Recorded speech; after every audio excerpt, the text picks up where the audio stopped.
La thèse de doctorat est un cycle lent, fatigant et souvent déprimant.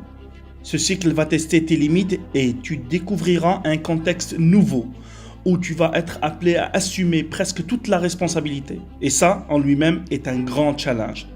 Tu dois avoir les bonnes raisons pour commencer ce cycle et faire face à tous les challenges rencontrés durant un bon nombre d'années de labeur, d'engagement et de sacrifice.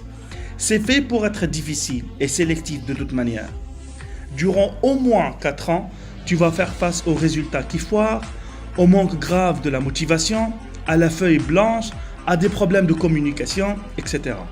Tu ne vas pas être productif et donc tu vas passer par des périodes difficiles qui peuvent mener à des dépressions, alors que tes collègues auront déjà des postes et des salaires respectables entre-temps.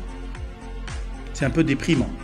Solution est de ne pas tomber dans le piège de la victimisation et de se relever rapidement quand on tombe avec l'aide d'un mentor, par exemple, qui n'est pas ton superviseur.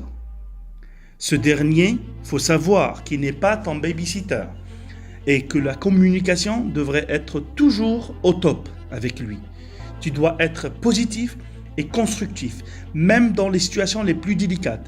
C'est toi qui vas obtenir la thèse et c'est toi qui dois la mériter avec une attitude de guerrier qui sourit et affronte les challenges, parmi lesquels je peux citer la procrastination. Pour y faire face, c'est simple, il faut avoir un calendrier et diviser les grandes tâches en sous-tâches faisables. Tu vas te perdre durant cette aventure sûrement.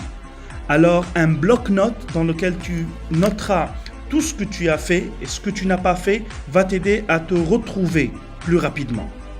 Dernier conseil, et c'est très important, ta santé mentale est très importante et elle est toujours sous-estimée par les étudiants en thèse.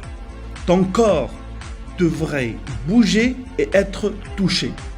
Prévois-le dans ton calendrier.